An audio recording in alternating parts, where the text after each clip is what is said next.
지난 몇 주 전에 수요예배 때도 그랬고 새벽에도 그랬고 계속해서 미얀마를 위해서 기도를 우리가 했었는데요.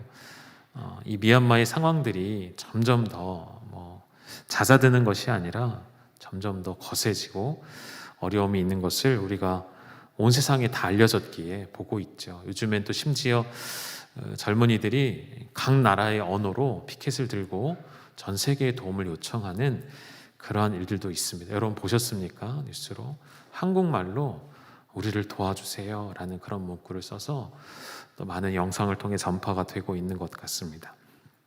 기도할 때마다 유엔이 개입하기도 어렵고 다른 나라가 간섭하기도 어려운 상황 속에서 우리가 무엇을 할 수 있을까 고민했을 때 하나님께서 기도하라는 마음 먼저 주셨었고, 기도하는 가운데 기도밖에 할 수 없기에, 그런데 계속 마음에 부담이 있어서 제가 태국에서 미얀마 난민 사역을 하신 선교사님이 계십니다. 우리 교회 협력 선교사님으로 계시는데요. 그분께 연락을 드렸어요. 제가 연락을 드려서 좀 상황이 어떠한지 좀 여쭤보고 싶고 알고 싶다고 말씀을 드렸더니, 제가 연락을 드렸던 그날 선교사님과 통화를 하게 된 그날이 때마침 화면에 좀 보여주시겠습니까?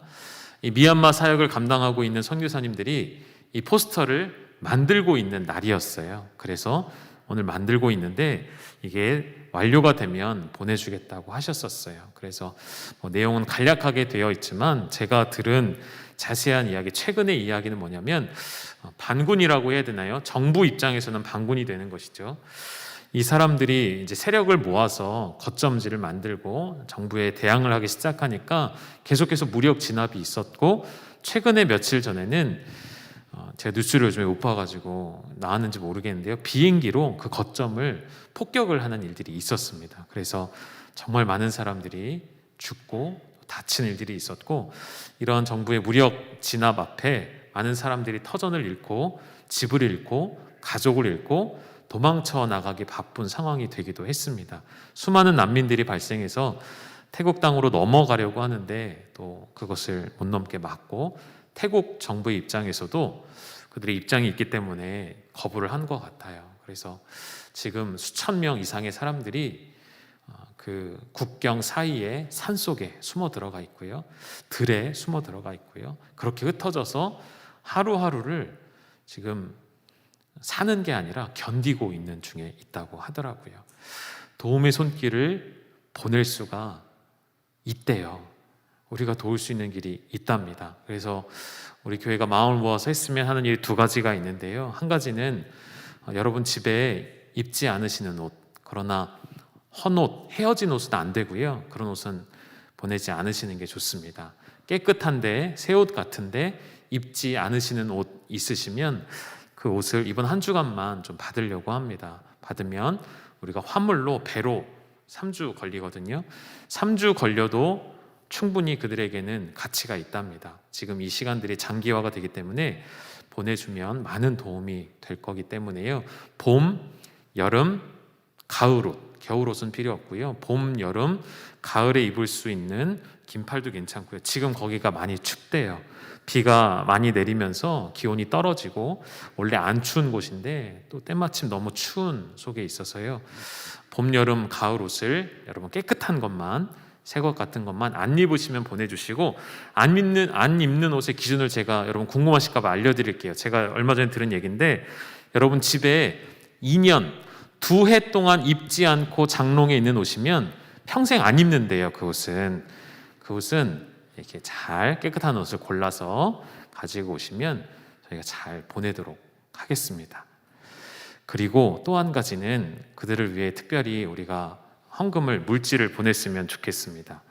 여기서 무언가를 사서 보내기에는 관세가 너무 많이 붙고 전달하기가 어렵습니다. 그런데 쌀과 물과 같은 것은 국경에서 가장 가까운 마을에서 사서 보낼 수 있는 방법들이 많이 있다고 합니다. 그래서 우리가 그에 합당한 물질을 만들어서 함께 보내면 선교사님들이 그것을 가지고 투명하고 정직하게 사용하실 거예요. 그래서 그분들에게 우리도 어려운 때이죠. 우리도 코로나로 어렵고 우리도 정말 심각한 상황 가운데 있지만 당장 한 끼 먹을 것이 없는 그들에게 우리에게 있는 것을 조금을 나눌 수 있다면 좋겠습니다. 오늘 주보와 함께 받으신 특별 헌금 봉투에 여러분 부담 갖지 마시고요. 하나님 마음 주시는 만큼만, 액수가 클 필요 없습니다. 작은 것, 한 끼를 아끼더라도 그렇게 동참을 해주시면 다음 주에 여러분 헌금하셔서 그것을 집계하고 결산해서 전액 그대로, 그리고 좀 부족하다면 교회 재정을 함께 보태서 그들에게 좀 보내드리고자 합니다. 여러분 동참해 주시겠습니까? 교회가 할 수 있는 선한 일들 중에 하나인 것 같고요. 그것을 또 하실 수 있도록 길을 열어드리는 것이 제 역할인 것 같아요. 이 일에 기쁨으로 동참해 주시면 감사하겠습니다. 오늘부터 몇 주 동안은 주기도문을 함께 주일 본문으로 잡고 말씀을 좀 나눴으면 좋겠습니다. 그리고 특세하면서 잠깐 멈췄지만 수요일에는 사도신경을 가지고 말씀을 계속 조금 더 나누도록 하겠고요. 왜 주일 본문을 이제 주기도문으로 삼았는지, 그리고 왜 주기도문이 우리 교회의 공식적인 기도문이 되는지, 왜 주기도문을 강조하는지를 먼저 우리가 생각해 봤으면 좋겠어요. 그래서 첫 번째 질문이, 오늘 설교의 시작은 이렇게 해봤습니다. 왜 주기도문인가? 왜 주기도문을 우리는 그토록 귀하게 여기고 사랑하는가? 제 어린 시절을 한번 떠올려 봤습니다. 저도 모태신앙이라 어려서부터 제 의지와 상관없이 부모님의 손에, 어머니의 손에 이끌림을 받고 교회를 당연히 주일은 무조건 교회 가는 날인 것으로 생각하고 다녔죠. 그리고 저는 주기도문을 어쨌든 외운 기억은 없어요. 주기도문이나 사도신경을 외운 기억은 없어요. 모태신앙의 대부분이 그렇죠. 그냥 어느샌가 뒤돌아보니까 주기도문이 외워져 있고 사도신경이 외워져 있죠. 근데 왜 외웠는지도 모르고 그냥 외웠던 것 같아요. 그리고 저는 주기도문 하면 어렸을 때는 굉장히 주기도문이 너무 좋았어요. 왜 좋았을까요? 예배를 끝내는 신호였기 때문에 너무 좋았어요. 주기도문 합시다 그러면 이제 예배 끝나는구나. 그래서 너무 좋아했던 기억이 있습니다.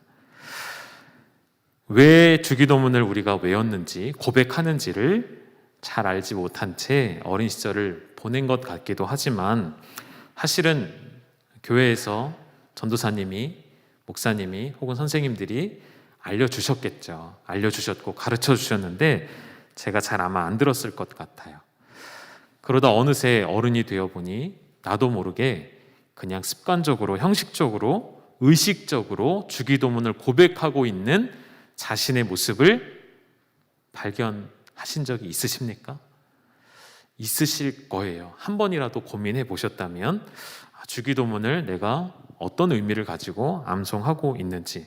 그래서 오늘부터 시작되는 이 주기도문 말씀을 통해서 이 주기도문 안에 담겨진 그 깊은 보화를, 깊은 진리를, 그리고 하나님의 사랑을 발견하는 시간이 됐으면 좋겠습니다.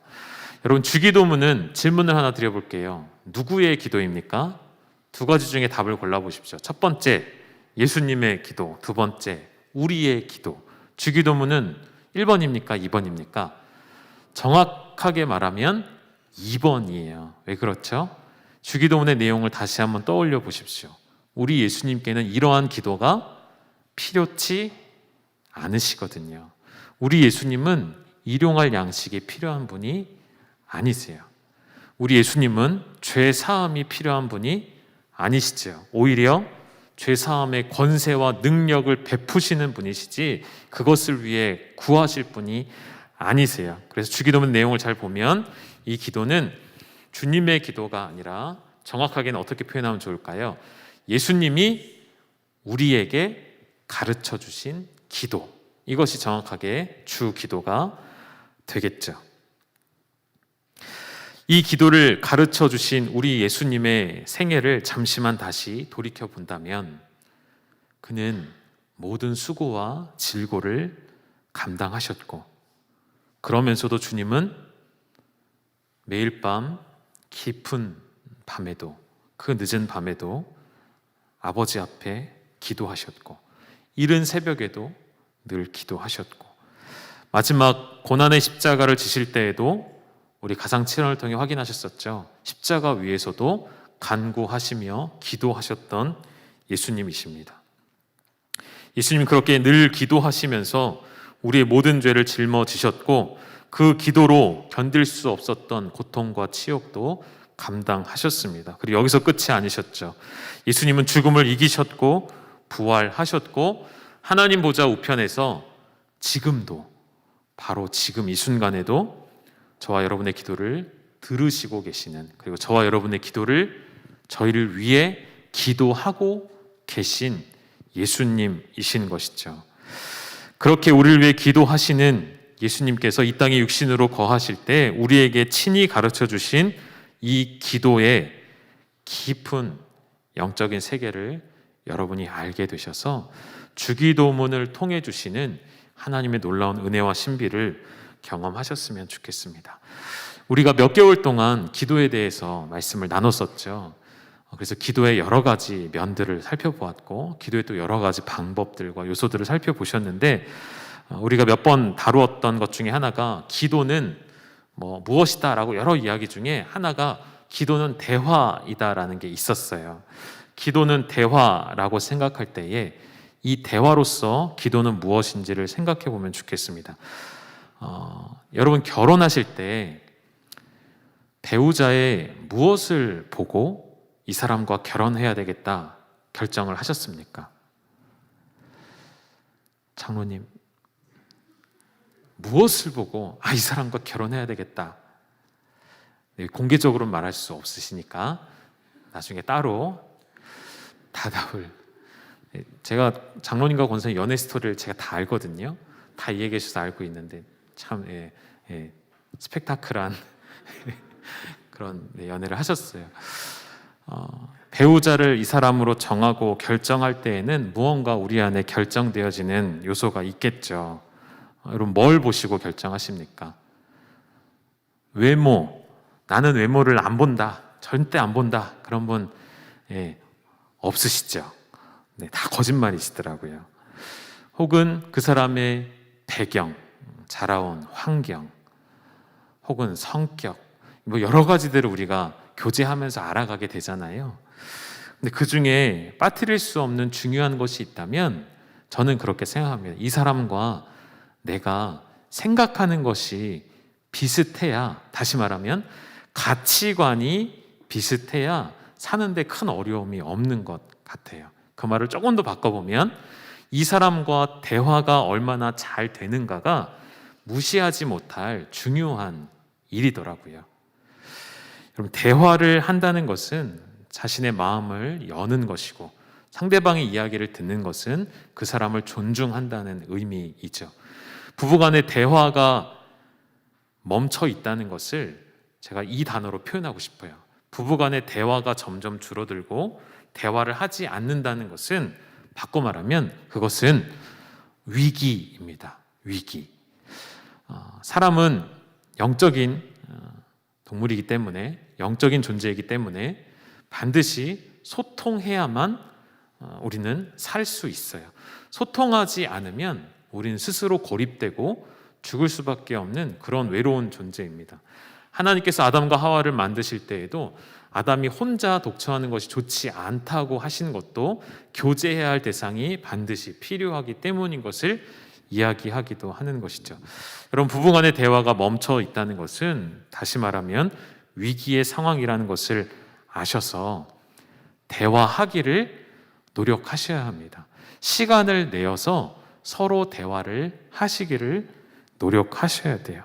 여러분, 사람과 사이에도 대화가 끊어지면 심각한 문제가 생기는 것인데 하물며 우리를 만드신, 우리를 창조하신 하나님과 우리 피조물의 우리의 관계 속에서 하나님과의 대화가 끊어진다면 그것만큼 큰 심각한 상황이 있을까요? 하나님과 우리 사이의 대화, 즉 기도가 끊어진다면 그것은 우리 영혼에 얼마나 심각한 문제가 발생한 것인지를 우리는 알아야 합니다. 여러분, 기도하고 계십니까? 하나님과 대화를 나누고 계십니까? 하나님과 내 속에 있는 모든 것들을 꺼내놓고 하나님과 그 깊은 대화를 체험하고 계십니까? 못하고 계시다면 그것은 내 영적인, 내 영혼의 큰 위기라는 것을 여러분 반드시 진단할 수 있으셔야 하겠습니다. 9절의 말씀에서 예수님은 우리에게 기도를 가르쳐 주시는데 이렇게 말씀하시죠. 마태복음 6장 9절, 그러므로 너희는 이렇게 기도하라 라고 말씀하셨어요. 이 기도를 대화로 바꾼다면 저는 이렇게 풀어서 보고 싶어요. 그러므로 너희는 하나님 아버지와 이렇게 대화하라. 하나님 아버지와 이런 시간을 가져라. 이렇게 주님과 대화를 주고 받으라 말씀하시면서 첫 마디를 무엇을 가르쳐 주셨죠? 하늘에 계신 우리 아버지여 라고 가르쳐 주셨어요. 하나님과의 대화의 포문을 여는 첫 마디를 무엇으로 가르쳐 주셨다고요? 하나님을 부르되 뭐라고 불러요? 첫 번째 하늘에 계신, 두 번째는 우리 아버지여 라고 부르래요. 그렇게 가르쳐 주셨어요. 여러분, 이 첫 마디를 통해 기도의 중요한 것을 발견할 수가 있죠. 기도는 나 혼자 내가 원하는 바를 위해서 아무도 듣지 않는 곳에서 혼자 중얼거리는 것이 아닙니다. 기도는 누가 있다는 것이죠? 나의 기도를 지금 살아서 역사하시며 살아서 운행하시는 그 기도를 들으시는 아버지 하나님이 계시다는 것을 알 수 있는 것이죠. 그리고 그분이 바로, 내 기도를 들으시는 분이 바로 다른 분이 아니라 하늘에 계신 우리 아버지이심을 예수님이 가르쳐 주십니다. 여러분, 우리가 하나님과의 이 기도는, 하나님과의 이 대화는 사람이, 피조물인 사람이 하나님과의 깊은 소통을 할 수 있는 너무나도 이 세상에서는 불가능한 깊은 영적인 수준 높은 대화인 것이죠. 여러분, 이 시대에 지금은 많이 없어졌는데요, 아버지 학교라고 예전에 우리 교회에서도 했었던 것으로 제가 알고 있습니다. 한때 아버지 학교가 우리나라 전국 한국 교회를 다 휩쓸었어요. 안 하는 교회가 없을 정도로. 왜 그럴까요? 이유가 있겠죠. 거꾸로 생각해 보십시오. 아버지 학교가 전국에 대유행을 했어요. 그 말은 이 시대에 정말 올바른 아버지 상의 역할을 아버지들이 하지 못했다는 의미이기도 합니다. 전쟁을 겪은 시대에서 아버지로서 가정을 어떻게 건강하게 꾸려나가야 하는지를 본 적도 없으시며 배우신 적도 없으신 우리 아버지 세대, 그런 상황에서 저희 세대도 아버지가 되고 나 보니까 아버지로서 어떻게 해야 될지를 모르겠는 거죠. 그러니까 아버지상은, 하나님이 원하시는 아버지상은 무엇입니까? 하나님이 아버지이심을 우리가 알고 있기 때문에 말할 수 있죠. 하나님의 아버지이심은 어떤 아버지이십니까? 모든 것을 알고 계시며 모든 것을 채워주시고, 마치 어린 딸이 아빠에게 아주 작은 것 하나하나 다 이야기하고 다 토로하고 우리의 아픔과 슬픔과 고난마저도 다 이야기할 수 있는 그 이야기를 나를 온전히 신뢰함으로 들어주시는 그분이 바로 아버지이시죠. 나는 그 은혜를 알지 못해도 끝까지 나를 밀어주시며 나를 붙들어 주시는 그분이 바로 아버지이십니다. 그 아버지가 하나님이시래요. 그 하나님이 우리의 아버지이신 거예요. 그 아버지 앞에 이렇게 기도하라고 주님이 가르쳐 주시는 것은 또 다른 의미로 보면 기도에는 모범이 필요하다는 이야기도 됩니다. 근데 대화이기에, 기도가 대화이고 하나님과의 소통이기 때문에, 하나님과의 인격적인 만남이기 때문에 반드시 꼭 이렇게 해야만 한다는 규정이 있지는 않죠. 사실 어떠한 기도의 방법이든 어떤 시간에 기도를 하든, 내가 얼마나 기도를 하든, 짧게 하든 길게 하든, 혹은 내가 뜨겁게 기도하든 조용히 침묵하며 기도하든 그것은 아무런 문제가 되지 않는 것이죠.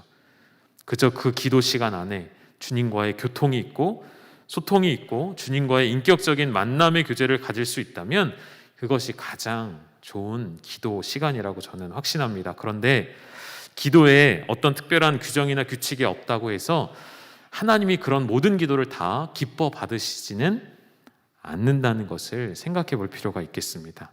그렇기 때문에 우리 예수님은 오늘 너희는 이렇게 기도하라 라고 가르쳐 주시기 전에 그 반대도 가르쳐 주시는 것 같아요. 이렇게요. 너희는 이렇게 기도하지 말라 라는 것을 이 본문 앞에 분명하게 기록해 놓으셨습니다. 우리 보실까요? 6장 5절의 말씀입니다. 함께 읽겠습니다. 시작. 또 너희는 기도할 때 외식하는 자와 같이 하지 말라. 그들은 사람에게 보이려고 회당과 큰 거리 어귀에 서서 기도하기를 좋아하느니라. 내가 진실로 너희에게 이르노니 그들은 자기 상을 이미 받았느니라. 여러분, 예수님 당시의 유대 사회는 그 중심이 무엇입니까? 다른 것이 중심이 아니고요. 어떤 국가의 체제, 어떤 권력이 어디서부터 나오죠? 그들이 갖고 있는 신앙, 종교에서부터 나왔습니다. 그것을 우리는 일반적으로는 종교 사회라고 불리는 것이죠. 종교가 중심이 되어 있는 사회. 사회만 그런 것이 아니라 나라 자체가 종교가 중심이 되어 있는 국가였죠. 그런 나라에서는 가장 존경받는 사람이 누구이겠습니까? 왕이 아니라 종교 지도자입니다. 그리고 가장 존경을 받는 모습은 어떤 모습일까요? 그 종교 지도자들이 자신들의 그 종교의 제의를 행할 때 하나님 앞에 제사를 드리고 경건한 모습을 보이는 것이 가장 존경받는 모습이었죠. 실제로 바리새인들은 존경받는 사람들이었습니다. 하나님의 말씀을 잘 아는 지식 위에 서 있었고 그들의 행위와 그들의 모든 행동들이 존경받아 마땅한 자들이었습니다. 그런데 이런 모습들이 예수님 시대에 많이 변질이 되어 있었고 그 모습을 아시는 예수님께서 그들의 잘못된 행위를 꼬집으시면서 뭐라고 말씀하시는 것이죠? 바리새인들이 즐겨 가는 곳, 사람들이 많이 모이는 회당, 그리고 큰 거리에, 사람들이 지나가는 큰 거리에서 그들이 뭐하고 있었죠? 서서 기도하기를 좋아하느니라. 그들은 하늘을 우러러보고 두 팔을 벌리고 정말 하나님과의 교통을 누리는 것이 아니라 사람들이 나를 어떻게 볼까? 사람들이 내가 이렇게 기도하면 나를 인정해 주겠지. 내가 그래도 바리새인인데, 내가 그래도 종교 지도자인데 내가 이 정도는 해야지. 사람들이 보며 아, 저건 훌륭하시다, 저건 존경받을 만하시다 라고 듣기 위해 그런 일들을 할 때 예수님 뭐라고 말씀하셨습니까? 너희의 그 욕망을 기도로 수단을 삼았기 때문에 주님은 너희는 이미 그 상을 받았다라고 말씀하시고 사람들에게 존경받고 칭찬받는 것으로 너희는 끝났다라고 말씀하시는 것이에요. 그 기도를 하나님은 결코 듣지 않으신다 말씀하시는 것이죠. 그러면서 6장 6절에 이렇게 알려주셨습니다. 우리 6절 말씀도 같이 읽으실까요? 시작. 너는 기도할 때 내 골방에 들어가 문을 닫고 은밀한 중에 계신 내 아버지께 기도하라. 은밀한 중에 보시는 내 아버지께서 갚으시리라. 아멘. 골방에 들어가라 말씀하셨죠. 은밀한 중에 하나님 앞에 기도하라 가르쳐 주십니다. 하나님만을 생각하고 그분만을 의식하고 그분께만, 그 누구도 하나님과 나 사이에 방해할 수 없도록 그분께만 집중하여 기도하라 말씀하셨죠. 7절에서도 또 기도할 때 이방인과 같이 중언부언하지 말라. 그들은 말을 많이 하여야 들으실 줄 생각하느니라. 중언부언 기도하지 말라 하십니다. 의미 없는 말을 반복하는 기도, 시간을 채우려고 하는 기도, 무조건 오래 해야 좋은 기도라 생각하는 기도. 근데 여러분, 기도는 시간과 능력이 꼭 비례하지는 않는 것 같습니다.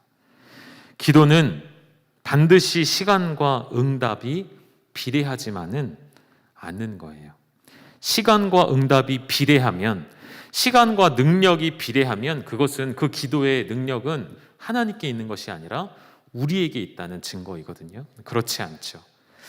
때로는 하나님 앞에 잠시 스쳐 지나가듯 간구하고 원했던 것도 때로는 즉시 응답이 될 때가 있는가 하면, 오랜 시간 기도했으나 여전히 응답되지 않은 것처럼 보이는 일들도 있습니다. 그것은 기도의 주권이 나에게 있지 않고 하나님께 있음을 보여주는 것이죠. 여러분, 기도는 또한 인격적인 대화이기 때문에 때로는 길게 할 수도, 때로는 짧게 하셔도 괜찮습니다. 때로는 용건만 간단히 할 때도 있고, 때로는 아주 사소하고 상세한 것까지 하나하나 다 하나님 앞에 고할 때도 필요한 것이죠. 그러나 중언부언하는 이방 종교들이 하는 행위는 자신의 노력을 이만큼 채워서 이만큼 기준에 맞춰야만 신의 능력을 가져온다고 믿는 그런 거짓된 행위에서 나오는 기도이기 때문에 그들이 고행을 쌓으면 쌓을수록, 스스로를 자학하면 자학할수록 신이 우리를 가엾게 여겨 응답하신다는 원리에서 나오는 것이기에 그런 의미로서의 중언부언을 본받지 말라 말씀하는 것이죠. 마태복음 6장 8절에 그러므로 그들을 본받지 말고 중요한 말씀이 나오죠. 우리 한번 같이 읽을까요? 6장 8절의 말씀입니다. 시작. 그러므로 그들을 본받지 말라. 구하기 전에 너희에게 있어야 할 것을 하나님 너희 아버지께서 아시느니라. 그들을 본받지 말라. 왜죠? 무엇 때문에 이방인들이 하는 기도를 따라할 필요가 없다고 말씀하십니까? 그들은 알지 못하는 신에게 구하나 너희는, 우리가 기도하는 것은 뭐라고 되어 있죠? 구하기 전에 너희에게 있어야 할 것을 이미 아시는 하나님 너희 아버지가 계시기 때문에, 너희의 기도를 들으시는 하나님은 정말 살아계시고 그분은 너의 필요를 이미 다 아신다는 그 믿음으로 기도하는 것이 주님이 원하시는 기도의 모습인 것이죠. 여러분, 우리가 때론 기도할 때 하나님은 아무것도 모르시는 것처럼 우리가 기도할 때가 있는 것 같아요. 하나님이 우리의 필요를 아무것도 모르는 것처럼, 그래서 우리가 같은 말을 반복하는 기도를 할 때도 있죠. 물론 여러분, 오해하시면 안 되세요. 우리의 간절함으로부터 나오는 고백이라면 얼마든지 반복할 수 있죠.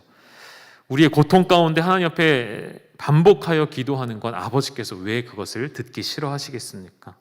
들으시죠. 응답하시죠. 그러나 그것이 아니라 시간을 채우기 위해 형식적이며 내 노력으로 쌓으려는 반복되는 기도는 분명히 잘못된 것임을 예수님이 지적하고 계신 것이죠.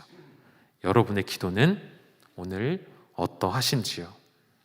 그리고 오늘 이 말씀에서 예수님이 강조하시는 한 단어가 있다면 바로 아버지인 것입니다. 하나님의 아버지 되심을 강조하시면서 우리에게 가르쳐 주시는 거예요. 너희는 이렇게 기도하라. 그 첫 마디가 무엇이라고요? 하늘에 계신 우리 아버지. 아버지를 표현하는데 하늘에 계신이라는 수식어를 붙였어요.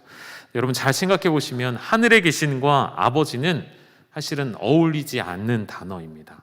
우리가 습관처럼 이미 고백해 왔고 이미 많이 들었기 때문에 우리에게 익숙한 것이지, 하늘에 계신과 아버지라는 말은 어울리지 않는 단어이고 모순일 수밖에 없어요. 왜냐하면 성경도 여러 본문에서, 여러 구절들에서 천지를 창조하신 창조주 하나님과 피조물인 우리의 그 간격, 그 간극을 설명하기 위해서 하늘과 땅이라는 표현을 종종 사용하거든요. 한번 보실까요? 전도서 5장 2절의 말씀 같이 읽겠습니다. 시작. 너는 하나님 앞에서 함부로 입을 열지 말며 급한 마음으로 말을 내지 말라. 하나님은 하늘에 계시고 너는 땅에 있음이니라. 그런즉 마땅히 말을 적게 할 것이다. 하나님 어디에 계시다고요?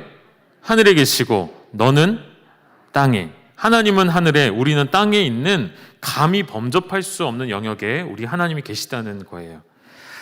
여기서 말하는 이제 이 하늘의 개념은 정말 눈에 보이는 하늘만을 이야기하는 것이 아니라, 물리적인 장소의 개념으로서의 하늘이 아니라 사람이 감히 도달할 수 없는 곳. 지금은 사실은 하늘이라는 개념이 얼마든지 올라갈 수 있는 하늘이죠. 비행기를 타고도 올라가고 우주선을 타고 우주 밖으로도 나가는 그런 시대가 되어서 이것이 물리적인 장소의 개념으로서의 하늘이 아니라 사람의 능력과 지혜로 도저히 이해할 수 없고 감당할 수 없는 전능하신 하나님을 표현하기 위해서 그 당시에 쓸 수 있는 가장 최상의 표현은 하늘에 계신이었던 거예요. 여러분, 이 하늘에 계신 그 하나님, 그 말 그대로 유대인들은 하나님의 이름조차 부를 수가 없었죠. 히브리인들이 성경을 읽을 때면, 낭독할 때면 하나님의 고유하신 이름이 등장할 때가 있습니다. 뭐죠? 여호와 혹은 야훼라는 단어가 나오면 어떻게 해야 되죠? 두 가지 선택지가 있어요. 하나는 입을 다무는 거예요. 내 부정한 입술로 여호와 하나님의 이름을 입에 담을 수 없기 때문에 그 단어가 나오면 침묵하고 넘어가는 거예요. 또 한 가지 선택지는 무엇이냐면 히브리어로 주님이라는 뜻이 있습니다. 아도나이라는 단어이죠. 여러분 많이 들어보셨죠? 이 아도나이라고 바꿔서 읽는 방법이 있어요. 이렇게 성경을 읽을 만큼 그러한 사고방식과 신에 대한, 하나님에 대한 가치관을 가진 그들에게 예수님이 충격적인 기도를 가르쳐 주시는 거예요. 하늘에 계신 그 하나님을 뭐라고 고백했다고요? 아버지라고 고백했다는 것. 성경에는 이 부분에서 나와 있지 않지만 사실 제자들은, 그리고 예수님을 따르던 무리들은 그 당시 이해할 수 없었던 내용이었을 거예요. 하나님을 아버지라고 부른다는 것은 곧 내가 하나님의 아들이다라는 뜻이었고, 내가 신의 아들이다라는 이러한 신성 모독을 유대인들은 감당할 수가 없었거든요. 요한복음 19장 7절에 보면 유대인들이 대답하되 우리에게 법이 있으니 그 법대로 하면 그가 당연히 죽을 것은 그가 자기를 뭐라고 했다고요? 하나님의 아들이라 했기 때문에. 빌라도가 예수님을 신문하고 첫 번째 결론을 내렸었어요. 이 사람에게서 사형에 해당되는 죄를 찾아볼 수가 없다라고 했더니 유대인들이 뭐라고 했다고요? 이 7절에 우리에게도 법이 있습니다. 우리 법에 의하면 이 사람은 하나님의 아들이라 스스로를 칭했기 때문에 사형에 처해야 합니다. 십자가형에 처해야 합니다라고 소리를 지른 거예요. 예수님의 이 말씀 앞에 제사장은 가슴을 찢으며 고백했던 것이죠. 이따가 그 본문 한번 보도록 하고요. 그래서 여러분, 주기도문에 가르쳐 주신 이 하늘에 계신 우리 아버지라는 말은 결코 종교적인 수식어가 될 수 없습니다. 이 말씀은 예수님의 생명이 담겨진 말씀이고요. 우리가 하나님을 아버지라고 부를 수 있도록 우리 예수님은 친히 십자가에 죽으심으로 우리의 입을 열어주시는 것입니다. 하나님이라 부를 수 없었고 여호와라 부를 수 없었던 그분을 향하여 감히 우리가 오늘 아버지라고 부를 수 있게 하신 그 모든 일을 십자가 위에서 완성하신 것이죠. 이 주 기도에는 그러한 놀라운 의미가, 그러한 큰 무게가 담겨져 있는 것이죠. 예수님 세상에 계실 때 수많은 기적을 보여주셨죠. 눈먼 자를 보게 하셨고, 못 걷는 자를 걷게 하셨고, 오병이어의 기적도 보여주셨고, 심지어 죽은 자도 살리셨습니다. 사람들이 열광했고 따라다녔습니다. 여러분, 오늘도 어디서 신유의 강력한 역사가 나타나서 암이 치료받고 암이 사라지고 시력을 잃은 분들이 시력을 회복하고 걷지 못하던 자가 걷게 된다, 이러면 여러분 어떻게 하실 거예요? 아마 오늘 여기 아무도 안 앉아 계실 것 같은데요. 다 가실 거죠? 그죠? 가실 거죠? 가실 거예요? 안 가실 거예요? 안 가실 거죠? 그렇게 사람들이 예수님 가는 곳이면 따라다녔어요. 너무 놀라우니까요. 예수님의 가르침에도 또 다른 권세가 있음을 그들이 확인했으니까요. 그런데 딱 한 가지 걸리는 게 있었어요. 다 좋은데 기적도 보여주시고 시간이 가면 갈수록 이분이 정말 우리를 로마의 압제에서 건져내실 메시아가 맞나보다 확정을 하고 싶은 그때마다 하나씩 걸리는 게 있는 거예요. 그게 뭘까요? 이런 말씀을 자꾸만 하시니까. 요한복음 8장 42절 말씀 같이 읽겠습니다. 시작. 예수께서 이르시되 하나님이 너희 아버지였으면 너희가 나를 사랑하였으니 이는 내가 하나님께서 나왔었습니다. 나는 스스로 온 것이 아니요 아버지께서 나를 보내신 것이니라. 무슨 말씀하시는 것이죠? 나는 아버지께서 보내셨다. 이 사람들이 예수님의 아버지가 누구인지를 알아요. 요셉인지를 압니다. 어머니가 누구인지를 알고 예수님의 동생들이 있다는 것을 압니다. 그런데 이게 무슨 말입니까? 나는 하나님이 보내신 하나님의 아들이라니, 이것만큼은 그들이 이해할 수도 없고 인정할 수도 없었습니다. 예수님을 늘 경계하며 의심의 눈초리로 보던 종교 지도자들은 이때다 싶어 예수님을 잡기로 결정하였고, 예수님께 열광하며 따르던 자들도 결국은 합세하여서 예수님을 죽이기로 결심했습니다. 예수님 그렇게 잡히셨고 재판장에서 공개적인 질문을 받으실 때 이런 질문이 예수님께 들어왔죠. 마태복음 26장 63절에 대제사장이 이르되 내가 너로 살아계신 하나님께 맹세하게 하노니 너는 하나님의 아들 그리스도이냐 우리에게 말해 보아라. 예수님 뭐라고 하셨죠? 64절은 함께 읽겠습니다. 시작. 예수께서 이르시되 내가 말하였느니라. 그러나 내가 너희에게 이르노니 이후에 인자가 권능의 우편에 앉아 있는 것과 하늘 구름을 타고 오는 것을 너희가 보리라 하시니. 아멘. 예수님에게 네가 하나님의 아들이냐라고 질문을 던졌더니 예수님은 그렇다 하시면서 더한 대답을 하셨죠. 뭐라고요? 내가 너희를 심판하기 위해 다시 오는 것을 너희가 보리라. 예수님의 이 확고한 대답에 이 다음 구절을 보시면 여러분 대제사장이 자기 옷을 찢으며 신성모독이라 하고 사람들은 외치기 시작하는 것이죠. 십자가에 저 죄인을 못 박으라. 예수님 그렇게 십자가에 달리셨습니다. 그러나 약속하신 대로 기록된 대로 사흘 만에 살아나셨고 부활하셔서 첫 당신의 몸을 보여주신 막달라 마리아에게 이렇게 말씀하셨습니다. 마지막 구절입니다. 우리 함께 읽겠습니다. 요한복음 20장 17절 시작. 예수께서 이르시되 나를 붙들지 말라. 내가 아직 아버지께로 올라가지 아니하였노라. 너는 내 형제들에게 가서 이르되 내가 내 아버지 곧 너희 아버지 내 하나님 곧 너희 하나님께로 올라간다 하라 하시니. 부활하셨어요. 십자가의 사역을 완성하셔서 하신 첫 번째 말씀이 무엇이라고요? 내 아버지, 내 하나님이 이제는 누가 되셨죠? 너희 아버지, 너희 하나님이 되게 하신 역사. 그 사건이 십자가에서 이루어진 것이죠. 다시 말해 여러분, 하나님 아버지의 우리의 아버지 되심은 동시에 우리는 그분의 자녀됨을 말씀하시는 것이죠. 하나님은 우리의 아버지이심에 부족함이 없으시나 우리는 그분의 자녀 되기에 얼마나 부족한 사람인지요.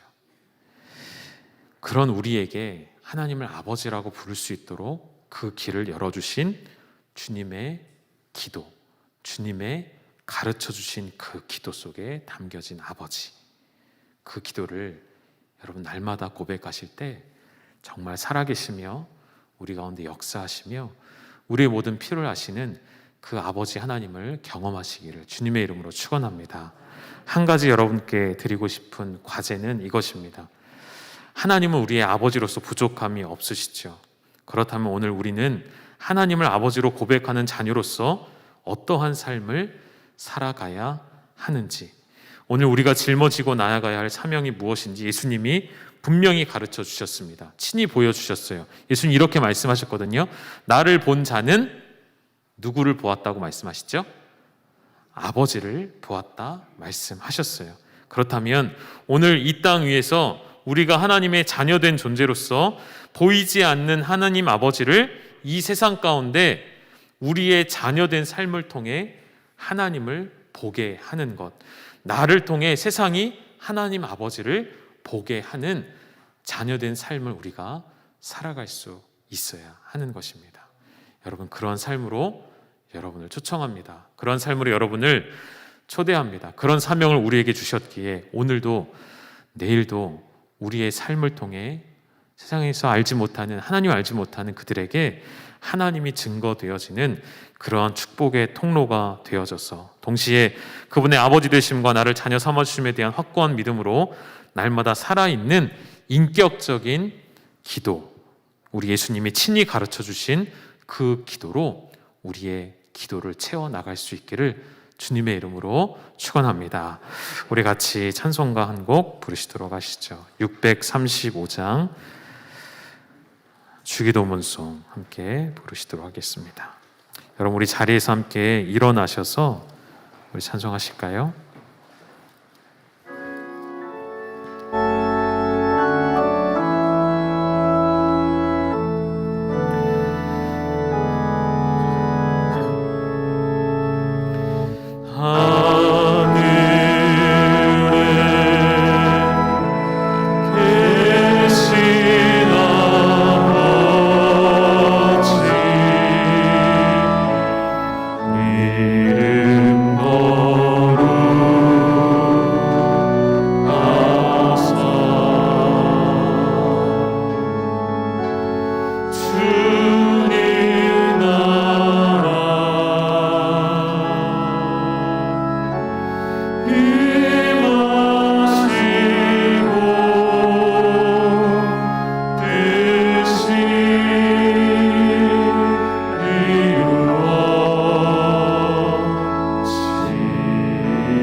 함께 기도하실 때 하나님 주신 말씀을 기억하시며 오늘 들으신 메시지를 통해 나에게 도전해 주신 것을 붙잡고 함께 기도하셨으면 좋겠습니다. 첫 번째는 우리를 하나님 아버지라고 부를 수 있도록 그 길을 열어주신 예수 그리스도의 십자가의 죽으심과 부활하심을 인하여 감사함으로 내가 날마다 아버지 이름을 부르는 특권을 사용하여 늘 기도에 힘쓰는 주의 백성 되기를.